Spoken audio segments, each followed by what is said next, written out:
session is to get the views and reflections on the state of ethics by political actors, and obviously we cannot avoid their reflections on the media's performance in the past elections, and perhaps what they feel ought to be done. So let me start by you, Chengetai, from the MDC, on some of your reflections. How do you perceive the media sector, and how do you really feel needs to be done insofar as promoting fairness, diversity, and also inclusion of matters that concern him, including your part? Thank you, Nigel, and greetings to everyone. Quickly, allow me to give a disclaimer before I quote what I want to quote. I'm not a lawyer by profession, but one of the best judgments that I've read in recent times is by Justice Mutevedzi on the issue or on the matter between Dema and others versus the Speaker of Parliament and the President of Senate. And the reason why I have decided to depart from this point is that it is one of the very few judgments that speak about hate speech. And just quickly, I will read part of that judgment. It says on page 4, whilst it is not impermissible for a litigant to forcibly put across facts which assist in advancing his or her or its cause in an application, it is not ideal to make outlandish averments which sound like threats to a party against whom one is contesting. The language used must remain temperate and respectful. The objective of averments in affidavits is not to gauge which party throws more insults than the other, but simply to help the court in the determination of the issues before it. Now, this is very important because I will not take away what my brothers Mlondolozi and South and others behind the scenes for the good report that they presented to us in the beginning of this session. They spoke about hate speech. It is one of the very things that have set us apart as a nation. And I think the issues that we have with our media, it would be unfair for us to isolate or to compartmentalize them into just media. I think we have a structural problem in our country where now the evidence of that hate and many other things which are undesirable are manifesting themselves. And we feel that as the MDC, the media cannot do this on their own. This is a national problem that we have, and the good thing is this room is filled with greatness, great men and women, well accomplished in your respective areas of endeavor. And the one thing that I think we don't have in all our greatness is the fact that we have not given so much to our social fabric or maybe to our socio-political discourse. It is so poisonous, and I think it then affects all the things or all the good things or the desirable things that we so wish. And I can say in good authority that I don't think there's any Zimbabwean who does not want a good Zimbabwe. And once we acknowledge or concede that we hate each other so much that there is no meaningful thing that can come out of any indaba, we are not yet started. And I feel that this is a very important and privileged indaba that we're having right now. I may have my reservations against state actors. My brother Chris is here. I will not say it, I will say it with no fear, but of course, with the utmost respect that giving examples of from the report, we have laws that are very repressive, and we have tried to reach out. The one good example is the Data Protection Act. When we tried to have a conversation around this law, the one thing that I always remember is that we were not able to set off because those from the state were not willing to open the platforms for having discussions around that. No doubt this is a very repressive law and one that is very fearsome, because it impinges on the freedom of speech. And for us coming from a social democratic background, one of the things that we value the most is freedom. You're looking at your clock. I hope you're saying I should wind up. Maybe I should, but I think I've pretty much made a point, and I'm hoping that we as Zimbabweans, not as state actors or members from the opposition, we should be able to have a conversation around the issues that worry us. As I close my submissions, I'll give the one example of the Americans. I know my brother Chris will not probably agree, but let's hold everything constant around the Americans and take this one thing. After the Civil War, or rather maybe at the end of the Civil War, the American Civil War, that means they fought against each other. It was a civil war. What did they do? Dialogue. They spoke. They talked about these things. Candid talk. And I think that's what we need. Zimbabwe, I believe we are in a state of fighting against each other. As is evident from the report, I'm not going to touch much on it because they've done a perfect job. And I think it's about time that we need a candid conversation around the problems that we have as a nation. Thank you.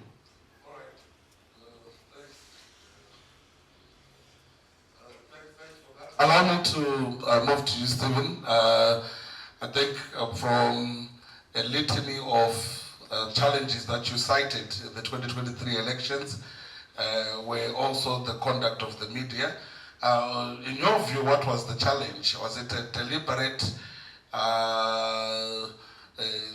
exclusion of your party, or was it what could have been the challenges, and what do you think really needs to be done for us to implement Section 61 of our Constitution, which ensures everyone should have a voice? Thank you. I was thinking that you followed the pattern from the last presentation, but anyway, I take the opportunity. Someone spoke earlier saying journalism follow the flag, but I would also want to say, besides following the flag, journalism also follows the political environment or the politics of the day. We've seen in the past, during the War of Liberation or during the UDI era, we've seen that the public media, they used to term those who were fighting for independence, the likes of my brother here, terrorists. But they were doing the right thing because they were fighting for independence, for the majority rule. We go to the Mugabe era, post-independence, after the formation of MDC. We saw those fighting for democratic space being termed by the public media puppets of the West. Now we have CCC under Emmerson Mnangagwa's administration. We are also being termed puppets of the West. I've gone through this history just to show you how the media sometimes tore the politics of the day. This now leads us to what we call polarization, political polarization. So whatever that is happening in this country, be it in media or any other sector, is a reflection of the politics of the day. We've been talking about the media being paid poorly. Like any other sector, you go to teachers, they are crying. They are incapacitated. You go to the media, journalists are also crying. We are incapacitated. Why? Because our economy has not been performing. We also go to the issues of violations of journalists? Why are our journalists not talking about corruption? Why is it that Al Jazeera can do an investigative, a documentary, yet we have a plethora of media houses here, but they could not go and dig deep with a topical issue of abductions? Why is our media silent? Why have you not tried to go deeper to see if these abductions are real? Because there's another side that is saying, no, the abductions are fake, but with people, with evidence, where we saw our members being abducted. Why is the media kept so silent? This goes back to what I said, the politics of the day. We know you are afraid also, just like any other person in this country. You fear that maybe if they can do this to politicians, we are not in politics. If I try and go and dig deep, maybe they'll also get hold of you. So what I would say in conclusion is that we need to work hand in glove, not as journalists, not as politicians, but as Zimbabweans, because we all want a better Zimbabwe. We all want a better Zimbabwe where journalists' rights are respected. We all want a better Zimbabwe where rights of every citizen, no matter the gender, no matter political affiliation, is respected. I think this is the Zimbabwe that the likes of Mutsvangwa want to go for. A Zimbabwe that respects basic rights of human beings. A Zimbabwe that respects the Constitution. A Zimbabwe that respects freedom of information. A Zimbabwe that respects freedom of expression. Thank you. Thank you very much for that submission, and yeah, you have in a way spoken to some of the issues around the lack of investigative journalism, fear, and then so.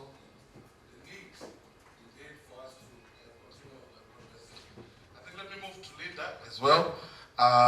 There were issues that were raised from the report in respect of the reflection of women, but beyond that, as a leader of a political party, what are also your reflections on how the media is covering? Is it covering all actors fairly, equally? What do you think is the problem and what do you think needs to be done? Thank you, Nigel. My views are well known. They will always border around feminist transformation because I lead a feminist transformation political party. And my apologies if I'm going to step on some toes in this room, but I think that we need to be factual, especially in terms of how misogynistic our media is in this country. I'll give an example. Starting from 2018, we had 4 presidential candidates that were women who hardly got any media coverage. And when they did, it was on page 5 or page 6 in a very little corner. We don't have gender-responsive editorial policies, and we still view women in a certain lenses that actually demean their status in society. We have seen a lot of reporting that stereotypes women politicians, that actually violate Section 17 of the Constitution of this country. We have seen a lot of articles that will ask, is Zimbabwe ready for a woman president? We have seen articles that speak as if women have got no right whatsoever to participate in political activities. We have seen journalists that actually have a bias towards women who want to run for the highest office in the land. Women in Zimbabwe have been victims of biased reporting by most media outlets. When it comes to anything to do with women, I'll give an example. My apologies, Mutsvangwa, because I'm going to use you as an example. When Minister Monica Mutsvangwa was put in as the Minister of Information, I read in one newspaper saying, Minister Monica Mutsvangwa, the wife to Christopher Mutsvangwa, has been appointed a minister. It is as if it was her marriage to Mutsvangwa that made her to be appointed to be a minister. I'm saying this because this is the type of reporting we see when journalists are writing in Zimbabwe. When they are writing about women who are not married, the single woman or this one who's got so many baby daddies and whatever, what has that got to do with politics? When Sandra Dema wanted to run for council, there was a headline which was talking about her body structure and her gyrating and etc. etc. And I think that is very improper and it has to stop. I'll speak about that because a lot of women shy away to speak out, shy away to come on platforms like this to even speak to the media because they are afraid of how you journalists are going to report about what they spoke about. A lot of women will not even give you an interview because they are afraid about how you are going to quote them in courts in describing their bodies or their darkness of Sakeza, like what Hopo said about me. So when we speak about these things, we need to also ensure that we start respecting Section 17 of the Constitution of Zimbabwe because it just does not speak about the state being responsible about issues to do with gender. The media also has got a role to play in ensuring that women get the respect they deserve in this country. But when we see media being at the forefront of only writing the bad stories in courts about women, then we've got a problem. If Linda does something wrong, you will find that story on page 1. But whenever she does good, you will never see that story on page 1. That has to change.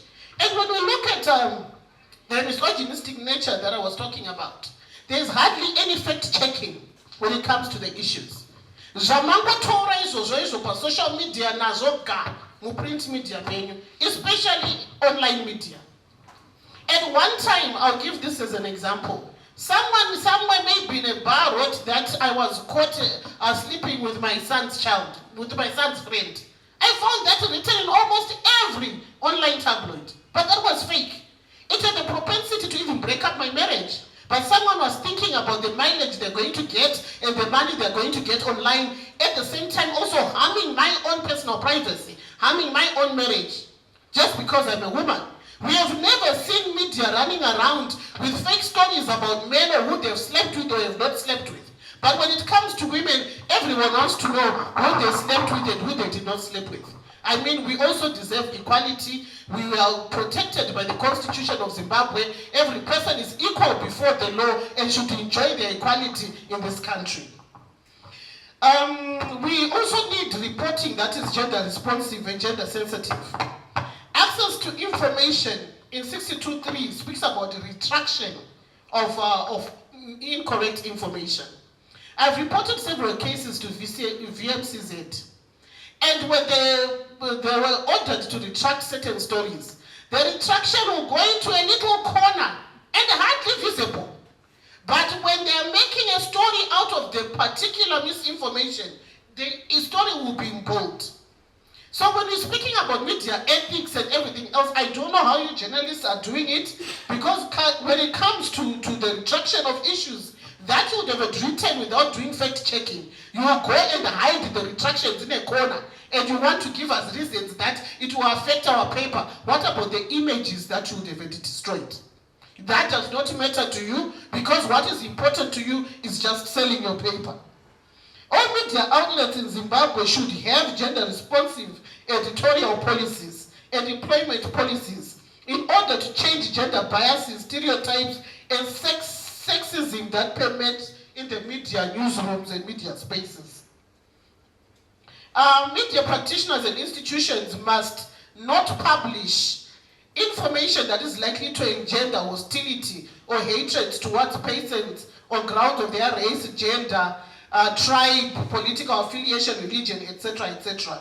It is very sad that our media has now become the catalyst of polarization and toxicity in this country.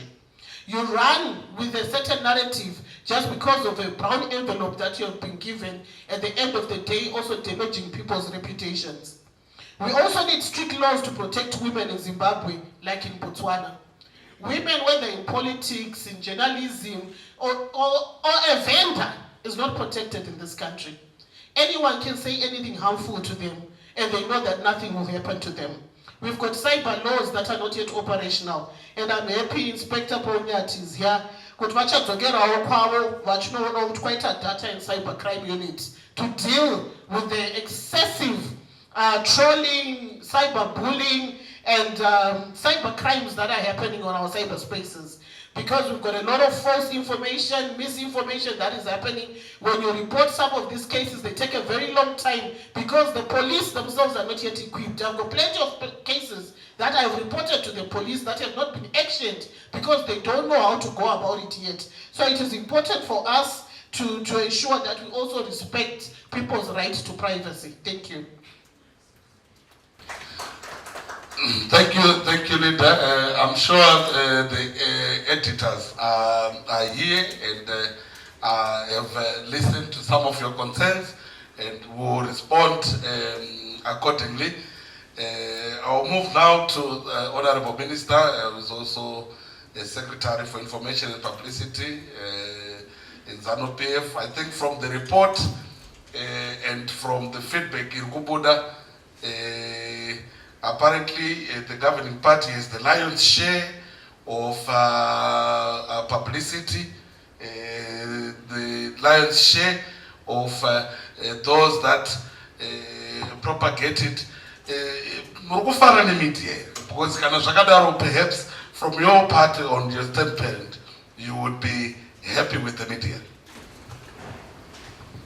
Thank you very much, moderator. I also want to respect the three panelists. I want to go further and bow to the investigations which have been presented here by your experts.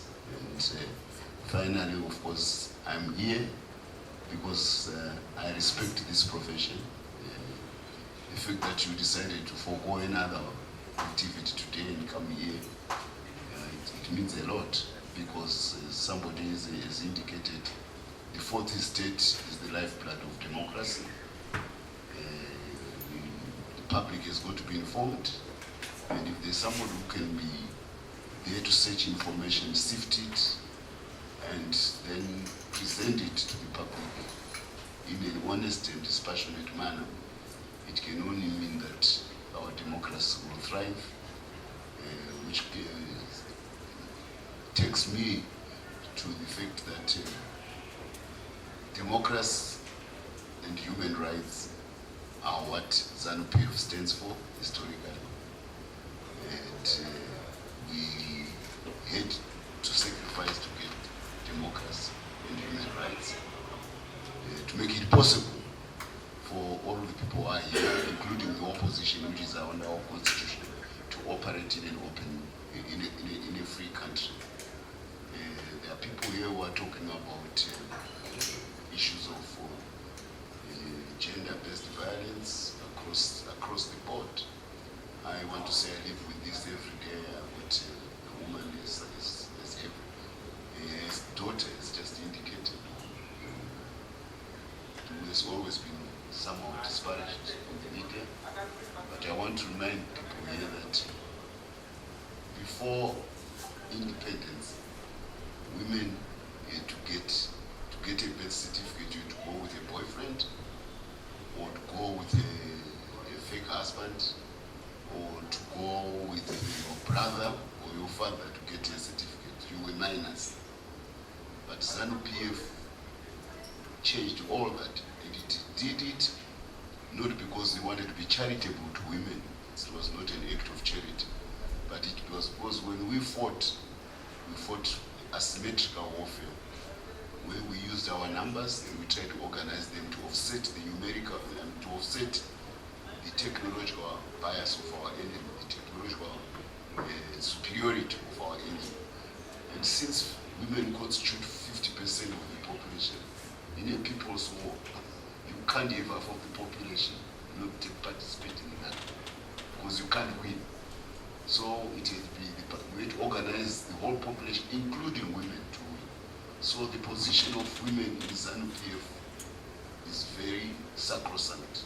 We don't see them as second-class citizens, and we are determined to fight all the prejudices, some of them historical, custom, from tradition, which have militated against the advance of women, but some of them also coming from the colonial order, where women were on the bottom of the ladder in terms of deprivation of access to property. And we've seen what our president is doing, where because of the drag from the past, women cannot get their rightful place in democratic representation. And we are now using affirmative action, presidential executive grounds, to see to it that women do get into decision-making centers.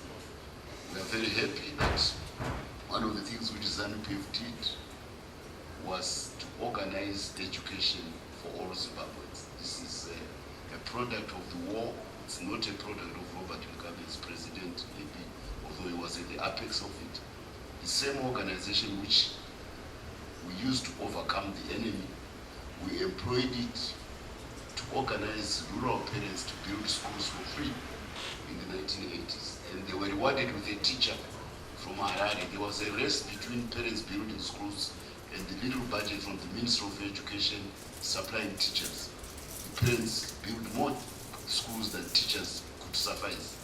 What do? We'd go back to Havana, turned our former military camps into teacher training centers. We trained 8,000 teachers in Havana, in Cuba, to catch up with parents building schools. And now, Zimbabwe is the most educated. It didn't come from the national budget. In any country which tries to build from the national budget, it will take ages to reach to that. But along the way, we gave more opportunities to the girl child. That's why today we are so happy with the advances which are now being done by the girl child, so that both the happiness index of a country is determined by how far women are represented in decision-making processes. Those with the most women in decision-making process in a country are the ones who are the most happiest on earth, and mostly the Nordic countries, and we want to aspire to that. Has been touched. I know I have limited time. We have touched the question of state ownership or state bias of newspapers or publicists. Let me put it this way: the state in Zimbabwe, the state intervention in the press in Zimbabwe is not only the Zimbabwe government with its limited resources, but it is also the states which are historically inimical to the progress of Zimbabwe. If you find the amount of publicity which Zimbabwe gets from Western newspapers, if you find what the American Voice of America does on Studio 7, if you find the reportage from BBC, then you get all the Daily Mavericks. They are all coming from foreign countries.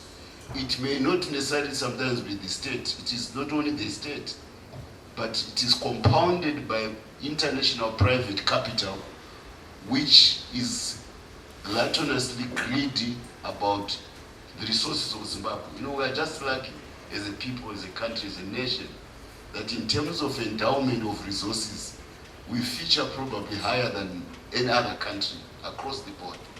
And this makes people covet our country.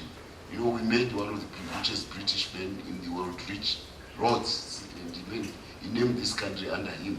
So those vested interests, corporate interests outside of this country, they try to manipulate the press against ZANU-PF. So we have to make sure that we also try to inform our people. There's nothing wrong with a democratic party, but there's everything wrong with a party which aspires to be democratic, but then is not patriotic. And it freely identifies with the ideology and foreign policy inclinations of a foreign power. If there's one thing which ZANU-PF priesthood is about, because we know the price of getting to where we are today, it is the prospect of our democracy being abused to serve foreign interests. I want to give you an example. There's an organization called Open Society Institute of Southern Africa. It is owned by George Soros. Open Society Institute champions the ideology of Cecil John Rhodes as the template upon which Zimbabwe should be ruled. That's Mr. George Soros. And I was in the 1990s when this fight started for Zimbabwe. They came trying to recruit me because they were setting up a whole paraphernalia of journalists in Johannesburg to attack Zimbabwe. And because I've always had a hate-love relationship with my governing party, sometimes I'm on the receiving end on all the things we're talking about. In fact, more often, people don't realize, more often, things which you complain about, I've suffered them much more than some of the journalists who are here. I know, and I can give you examples, but that is not the purpose of this discussion today. But they wanted to recruit me because they thought maybe they would use my independence of thought to become one of their propaganda pushers in Johannesburg, Open Society Institute of Southern Africa. It is one which sponsors a lot of the private press in this country, because George Soros feels that he can be a later-day Cecil John Rhodes and get the lithium of Zimbabwe, the gold of Zimbabwe, the chrome of Zimbabwe, the coal of Zimbabwe, the ferrochrome of Zimbabwe. This is what they want. So you cannot overlook capital on a global scale and its covetous its covetous eyes on Zimbabwe's resources. And the way they go and try to affect or sponsor newsrooms, they actually do. The brown envelopes, just don't talk of the little which a journalist gets. That's nothing. It is the bigger brown envelopes to the owners of those newspapers to peddle a certain viewpoint. I want to say that the danger which I find in the discourse generally here is that you get packed into a space and you're given one agenda. There is a certain party in this country, I won't mention its name. All it does is to say we want power. You give them any responsibility which does not identify them with power at State House, they shut their eyes. Because for them, power is what they want to go to State House. They have a purpose to achieve power. To what ends, they never define. But if you look at their practice, where the voters have given them power, it's a dismal record. Urban areas are sources of putrid decay, and they've been run by that certain party for 2 decades in all its manifestations, whether it is in the name on my left or it is on the name of the one on my right. the same party. Urban authorities are as much institutions of governance as the state. If you want to show that you are a competent person to go to State House, try to make town house that discharge its role, then the electorate will see that you are a good person who can run a country. But no, it doesn't happen. All the urban centers have decayed. Why? They think that the town, getting power at town house is not important, because the only thing which they are fixated is State House. Why State House? Because then you can wield total power to save the interests of foreign powers. That's why they want State House. We get into elections, they don't acknowledge the elections unless they've won. They go into it as a tag team, a husband and wife. Their wife wins and the husband loses with a tag team. They say, the winning of my wife is fine, but my loss is not fine. But we're a tag team in the same, what am I alluding to? They send MPs to Parliament, they are happy with the outcome. Their man doesn't make it as presidential candidate, the election is not fair. But it's everyone ran under the same conditions. So they take a cafeteria approach to politics. And they then sterilize all the politics of this country about one thing, their quest to go to State House. What does it do? We have moved as ZANU-PF because we are ZANU-PF, we carry out assignments and discharge and take no ones at discharge. From creating an army to protect Zimbabwe, to independence, we move on to education, to land. We are a party which is constantly looking at what can deliver prosperity to the people of Zimbabwe. But these new parties, they don't look at delivering prosperity to Zimbabwe. They just fixated with the idea of power. Now what do? They say polarization. Because all of you are being made to think that the only thing which matters to this is a struggle between CCC or MDC and about state power at the apex of governance, which is the National Assembly and the executive. We are doing things as ZANU-PF in the last 5 years which are transforming this country on a scale which is unprecedented. I was in Victoria Falls last week. I was in Victoria Falls and I was talking to CEOs of this country. All of them are not aware. It was like breaking news to tell them that we are building the largest steel plant on the African continent. It was breaking news. Why? Because it is being done by a Chinese company. If it is not being done by a Western company, it's not a project which they write about. We are doing lithium on a scale which the world has never known. With 6 billionaires doing lithium in Zimbabwe today. So our technology in those areas, in steel and in lithium, will be the best possible available on the market. It does not get covered because it is being done by capital which you have not been used to. Because for you, the idea of capital is America. For us, ZANU-PF capital has no geopolitical color. Capital is the same. So what I want to appeal finally is that you got to have in your mind scope and scale. What ZANU-PF is doing is realizing scope and scale which is unprecedented on the African continent to transform this country. And when we transform this country, we'll get the resources to move you from analog to digital inclusivity, where you can then have the resources, because capital creates capacity. Capital turns the labor and resources into goods and services which then make a country prosper. If you don't, that's where you want to position yourself to catch up with what President Mnangagwa is doing to attract world-class capital, combined with the best brains of the African continent, so that we can turn capital into profit on a scale Africa has never done. This will create opportunities for everybody, new towns, new railway lines, new ports. We are building new ports in Mozambique to export steel up to 10 million tons. It's being done now. I'm involved because I'm not talking about something which is being done by anybody else. That's what I've been trying to do because I'm an investment banker. But you get you quoting people who say they are investment bankers and he has never invested even $20 in from his pocket. He is actually looking for a stipend at a function like this for him to sustain. Yet he is positing himself as an investment banker. That's sad. You get a publisher who comes there and then he says, we are not being treated fairly because I ask him, have you seen what is being done in Buhera by this company, billionaire company, being done in Manise by this billionaire? No, he says, it's breaking news for me. Breaking news of projects which have been 10 years, which have buildings which have gone up.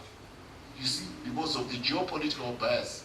If America does not, if you are told it's a steel plant and there's not written America there, it doesn't exist. If you are told it's a lithium plant and it's written in China, then it doesn't, it doesn't exist. If you are told that there's a bottling company done by the Indians, which has taken the lunch of our traditional bottling company, you say it doesn't exist. Even when Wall the Street is written Pepsi Varun, we need a mindset which makes you see where we are going and capture those things for society. The last thing is this. There's one party which only looks for power. We've got another party which is moving all these investments. Now you want to report. Every day you want to report that Chamisa wants to go to State House. We in ZANU-PF, we've got so many things. Our president, our Witamoni, check my reports. Eba projects, our big projects. Now you want to be told with reporter a party which is an indigent party, which is a drone party, which waits for the day we need to go to State House before they can show us what they do. Maybe if you want, you can continue to write about them because it's a zero agenda, one item agenda. But if you want to where Zimbabwe is going on a continental scale, on a global scale, you've got to do the projects which are being supported or promoted by ZANU-PF. That's what makes a difference, I think. Thanks, Comrade Kabila. Mine is actually just a comment. From the contributions that came from the political parties, you can see where the media's problem starts. Because at the end of the day, from the political parties, I did not hear the drive of nation building, national interests, that sort of talk. They were all very partisan. It's all about me and how the news should be written from my point of view. So I think that is where maybe the major problem needs to be fixed, and the media will reflect that fixing when it's done. Thank you. All right, thanks for that comment. Anastasia? Mine is not a comment. I would like Mr. Mutsvangwa to tell the Zimbabweans on why they are blocking certain media houses at certain state functions or party functions. Because most of the journalists that they will be blocking or not allowing to cover certain events, especially the presidential events, they are all accredited by Zimbabwe Media Commission. That is constitutionally in place. So I want to find out I've never had a problem with you when I call you and want to have an interview with you. You answer me well. But I have a problem with the ruling party that is in power, that is not giving equal access to all the journalists in Zimbabwe. Okay, thanks. Thank you. Not that. Yeah. So I just wanted to talk about something that I feel, politicians must be politicians and allow journalists to be journalists, right? So for instance, let's just say, for instance, Peter Ndlovu decides to be a political player, right? How would you refer to Peter Ndlovu? You'd say a former footballer, right? Right? So if Sandra Ndebele decides, how do you refer to Sandra Ndebele? Apart from what she's known for doing. You understand? Journalism refers to people from what they are known of doing. And you can't take that away from journalism. Right? You can't say that Sandra Ndebele is known for sexual dances on the stage. And she decides to be a politician and people refer her as to what she's known, and you blame journalists for doing that. I think it's unfair, and I think it's trying to take the sting out of journalism. Real journalism talks about the real things that people do.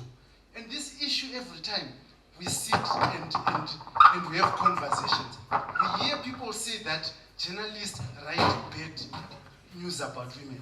But open a newspaper today and tell me which man is being reported on positively. Nelson Chamisa, Morgan Trangirai, Open Zip, Shut Mind, all these things. So if you decide to enter into an area where people are reported on, you must understand that these things happen. Look at how the vice president, the acting president of today has been reported on. KCD Mohad, the things that is spoken of about you. He's a man, is he not? So if you don't want people to say bad things about you, don't do them. Journalists who write the things that you do, you must know this. Please, people, do not do bad things and expect journalists to say when you appear, then they start talking good about you. And people think they have the monopoly of insulting others.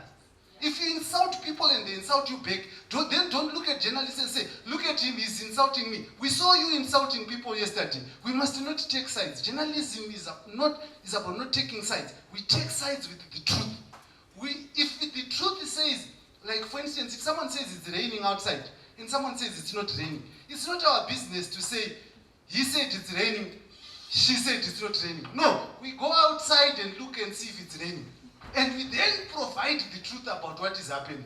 So don't make us a center to fight your battles. We are journalists who will report the truth. What you do is what you will see in the papers. All right, thanks. I'm sure it's comments targeted and submissions by Linda. Thank you very much. I would like to see Honorable Mutsvangwa as I make this comment. I have listened to you in many fora. I'm a Zimbabwean woman born and bred here.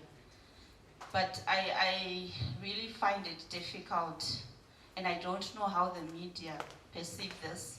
I find it difficult when you refer to ZANU-PF as a savior of this country, as if ZANU-PF is a foreign body to Zimbabwe. ZANU-PF represents our fathers, our grandmothers, our mothers. We are all here as Zimbabweans, and to present ZANU-PF as a separate entity that came from somewhere to save Zimbabwe. I would rather you speak about how Zimbabweans fought this war. ZANU-PF did not fight this war alone. It is a name that was given to the collective that came together to say, let's stop this fight, let's start this fight for our country, for our nation, for everyone, even children that were not born at that time.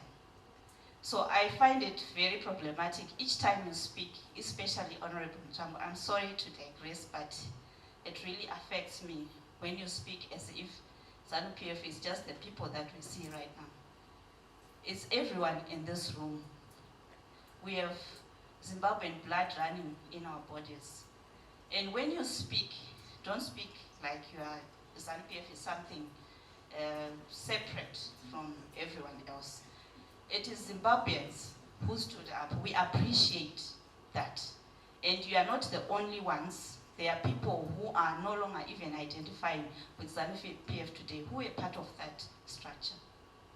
So I would like to correct that, and I would like our media also to clarify that Zimbabwean liberation was fought by Zimbabwean children, sons and daughters, who are here. Some of them have decided to form other parties, yes, but they contributed to the war that you fought. And I think it's ethical for you to acknowledge that, always. The fact that you are in ZANU-PF today doesn't mean you'll be in ZANU-PF tomorrow. In the current structure, you might not be. There were people who were in ZANU-PF who are no longer in ZANU-PF yesterday, and you know them. And it's not constant. Tomorrow there could be a totally different ZANU-PF. Thank you. All right, thanks. Okay, the very last, I don't see any other in to be, because we are really out of time. Thank you very much. I think I will revert back to a statement that was mentioned earlier on, that the media reflects on the prevailing environment. And just the presentations that you have presented to us, some of the statements you can just tell that they are not really factual, and we can never put that in the media. We thank you for telling us that there are billionaires who are doing different projects in our country. The only problem with the person at the grassroots is they are not benefiting from those projects. So for us to come into the media or onto the platform and say there are these billions that are being poured in and people are saying, where is the money? It does not make sense. So we must be able to be that voice of reason that says A, B, C, D is happening, but we are not seeing the consequences of those activities. So I think we just need to be honest with ourselves to then say, how do we build our nation going forward? How do we build our media environment going forward? We cannot build it on lies. We have to build it on truth. We need to build it on honesty. We need to exercise integrity as we do things. It's not politics where we tell people that there's billions that is happening. It's business. So if business is happening, it must also cascade to the grassroots. People on the ground must be able to say, we now have jobs because certain activities are happening in our economy. People must be able to say we have money that is circulating because business is being conducted in Zimbabwe. We thank God that we have people investing, but it will be greater if we begin to see the money going around. We cannot even, if you go into in the communities, people are struggling. And when you tell them there are billions being poured out into the economy, they don't want to hear the billions. They want to see the $5 in their own pockets. Thank you very much. Very much, Comrade Kabila. You did not see me raising my hand because I was sitting right behind you as you made that observation. Okay. Thank you very much. And now, a very simple question to Minister Mutsvangwa. Perhaps the question is very much belated, but I've never had the opportunity. It is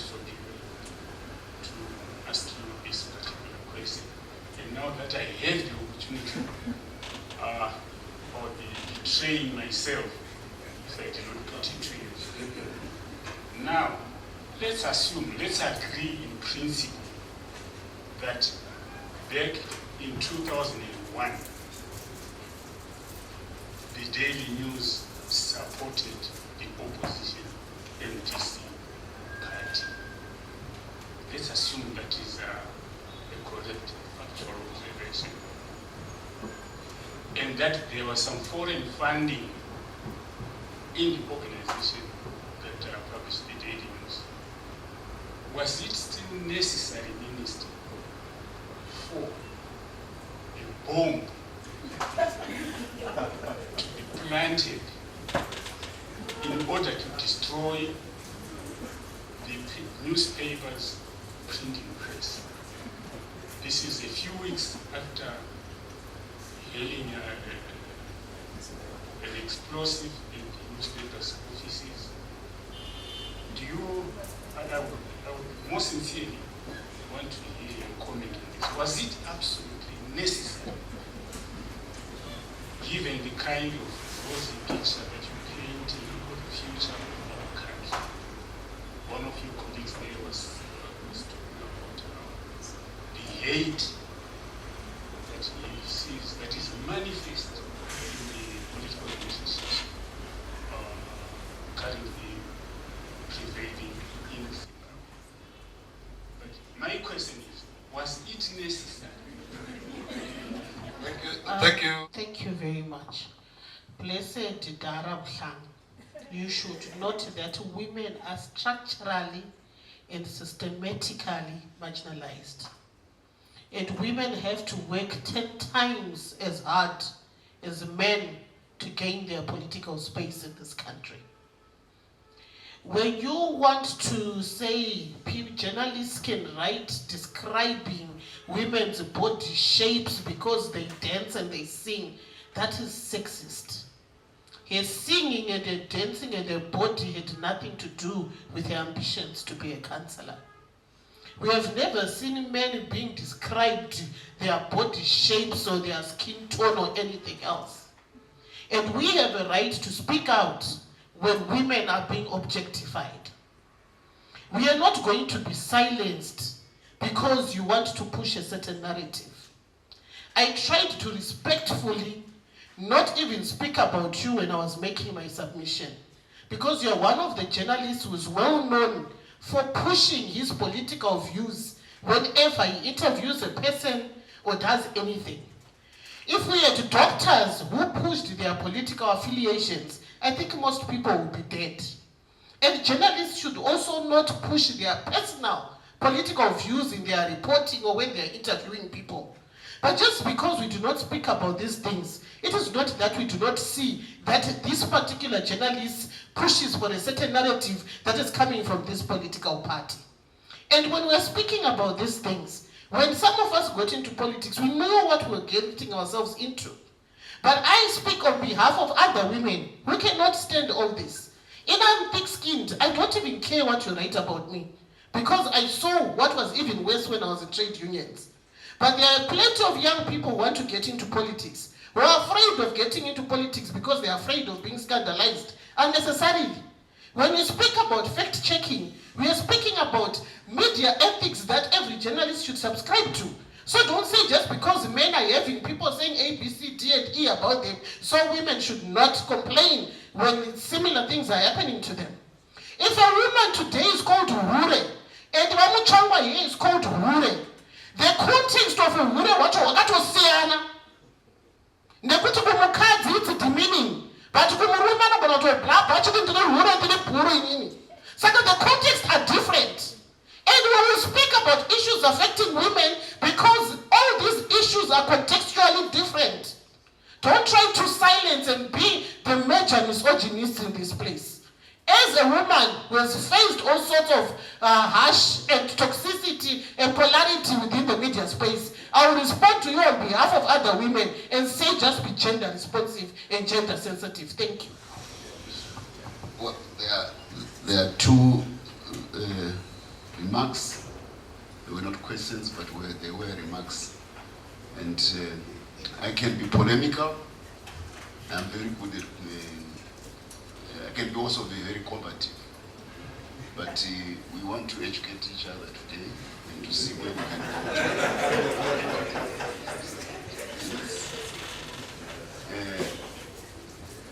Every mother has children given a chance.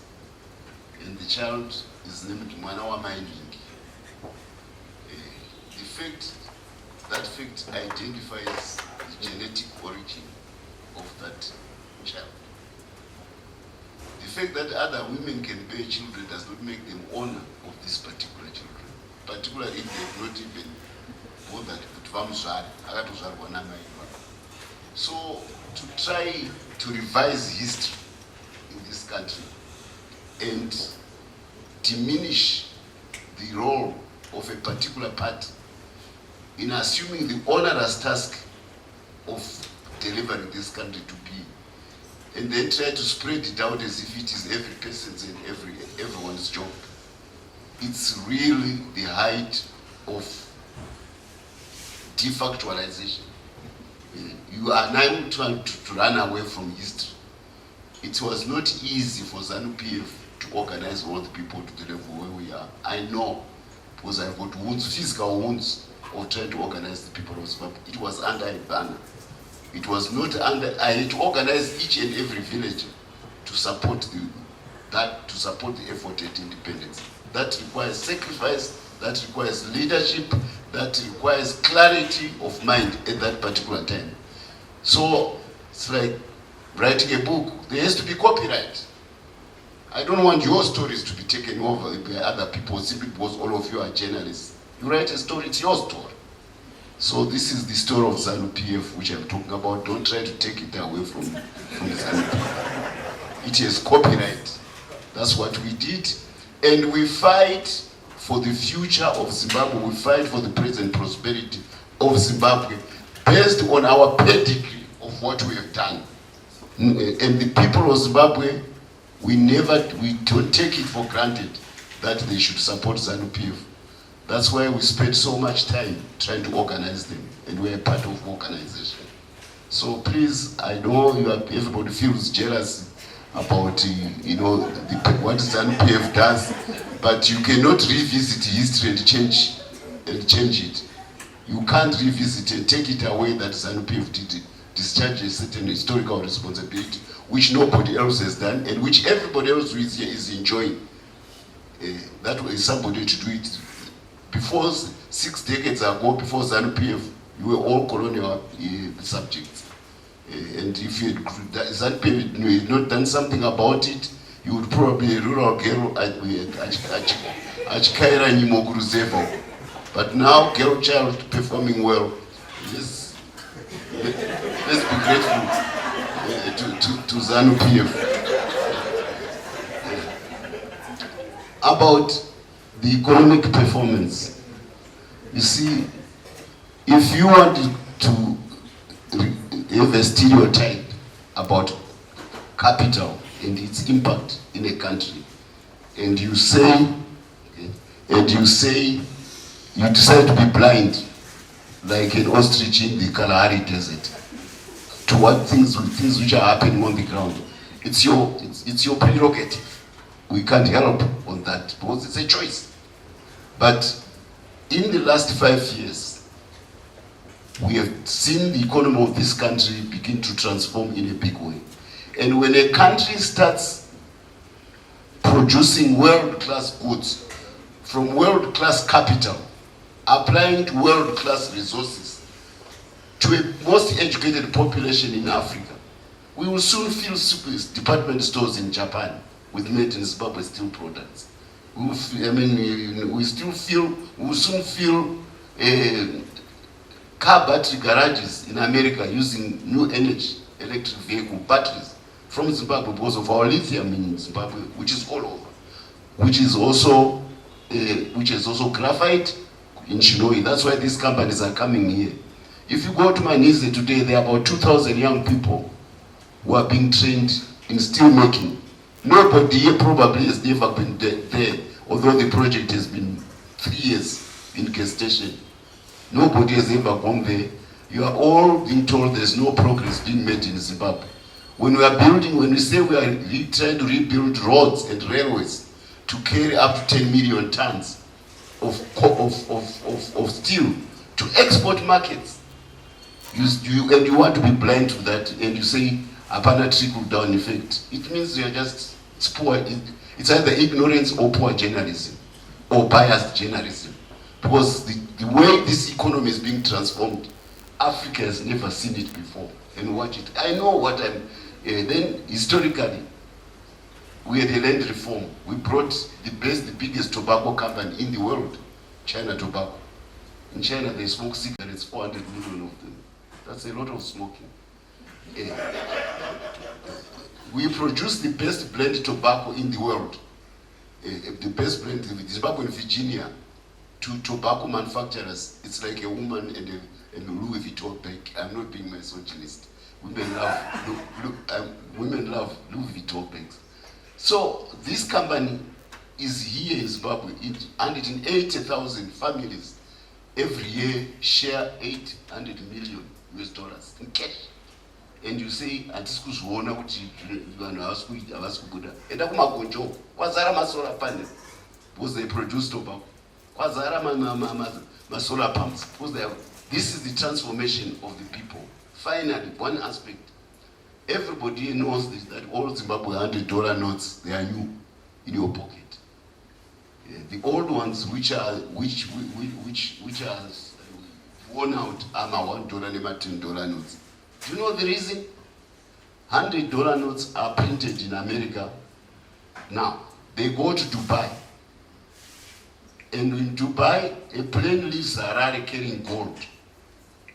There's an exchange of those notes before they are even unpacked. They come to Zimbabwe. That's why they are all new. If you make a mistake, you not to piece 1 because they are coming from the printing press. This is money which is not being given to Zimbabwe by America. We are getting US dollars on the market. I don't even understand people who say we are dollarizing. If we can own those dollars by buying them in the market, we are de-dollarizing. Because if it was dollarizing, it would be America sending that money for free to Zimbabwe, for whatever reason. It doesn't happen. So we have 2 million young people digging gold, and in Zimbabwe gold is everywhere. 6 years ago, they were legalized. They were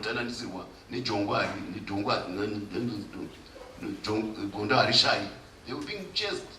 And we war veterans said, no, stop it, because that's what made Great Zimbabwe, that's what made be what it is. We were trading gold for 800 years. I'm happy to say that 2/3 of the gold, which is now earning those $100 notes, is being done by young people. We need, of course, to see the safety in what they are mining. But because all of you are so told with Makorokoza, because it's a colonial mindset, you don't see that economic activity which is supplying most of the foreign currency which this country is earning today to be where you are today, to be in a hotel like this. Those are the young people underground. Nobody writes about them. But you are all being told the economy is toxic, the economy is toxic.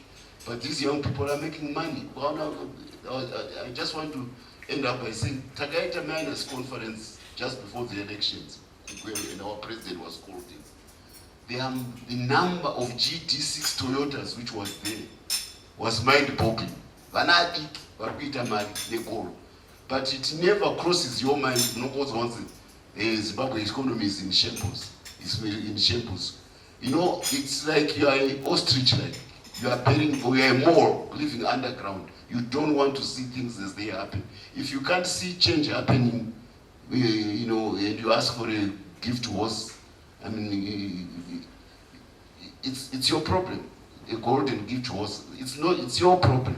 This economy is transforming, and I'm ready, outside of this context, to give you blow by blow, because most of these things I've done them. I'm the one who has been attracting that capital on the scale which it is doing.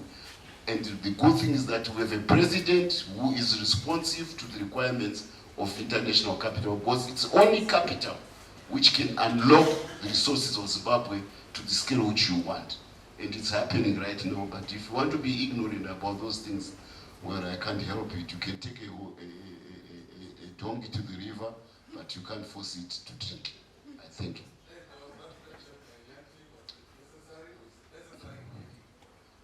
I was going to reserve that person for we are good friends with me.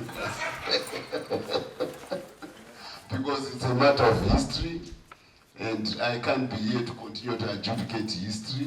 You know, what I know is that, and in the Second Republic, a lot is being done to provide a congenial environment to the journalist.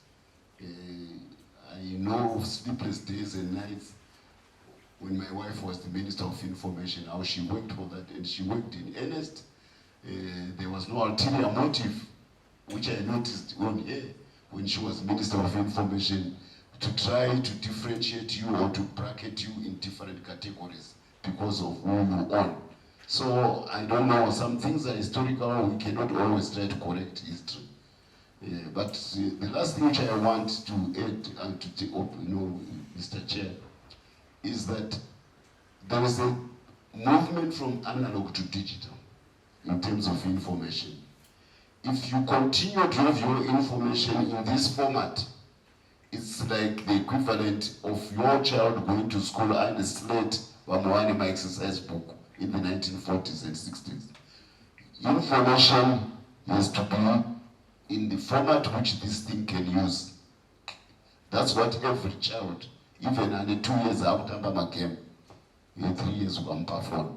So there's something about the allure of digitalization, which then is a paradigm shift on the way information is processed and sold to the public.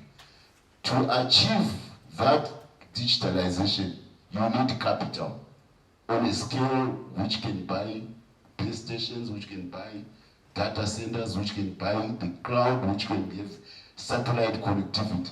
You do that by attracting capital into Zimbabwe because of an advantage of practically global class resources. We prevail, we apply those resources to the global market and produce made in Zimbabwe goods for the global market. We carve out a role like Singapore or Hong Kong. Then we have the money to support the digitalization of this country. Then we have the prosperity which you journalists deserve, because you will be now writing to a much bigger inclusive audience from the dividend of digitalization. So don't disparage big capital coming into their country, because it gives us the capacity to scale, scope, and scale, and to make you prosperous in your profession. I thank you. My press conferences and PF, I try to have everybody come. I've never tried to kick you out and you acknowledge it. I also don't know your PR relations with the people who deny you to go to that press. So I don't want to condemn them before I know the circumstances at which you are being excluded. Maybe they think that you don't fairly report on what they are saying, or it's hackneyed stories afterwards. I don't know. So maybe it takes two to tango. I have to find out specific circumstances as to who has been who has been denied. So can you write to me? VOA.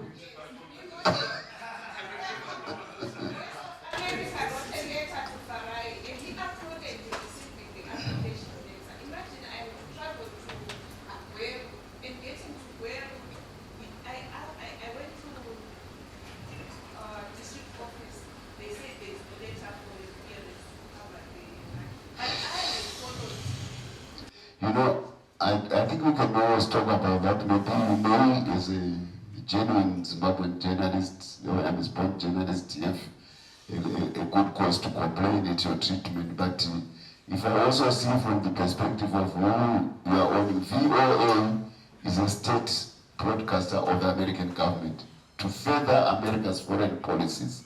It does not even broadcast to the domestic American audience. It is there to support American foreign policy. And the Zimbabweans who are there, they are on that ticket. So, you know, if somebody then who is in a weaker position to the resources of American VOA feels that the only way they can safeguard themselves from egregious attacks by the VOA, which has never been gracious to Zimbabwe, especially with ZANU-PF. Then it's a peculiar aspect concerning that particular broadcast. But by and large, if there are other reporters from elsewhere, from respected autonomously run journalists, I would be happy to answer that. I will fight for your cause. But there's a difference. The VOA is the State Department of the American government. You understand? It's the State Department of the American government. Just like BBC, the budget of BBC is run from the Ministry of Foreign Affairs of Britain. And we have historical issues to grind with them. They don't want to see the prospect of a prosperous Zimbabwe which is not under their control. They don't want. That's why they also choose certain political parties in Zimbabwe. Although they choose them to support them, but they never tell them how to set up and organize their parties. They only tell them how to be subversive. So you see, these are the issues of a geopolitical nature.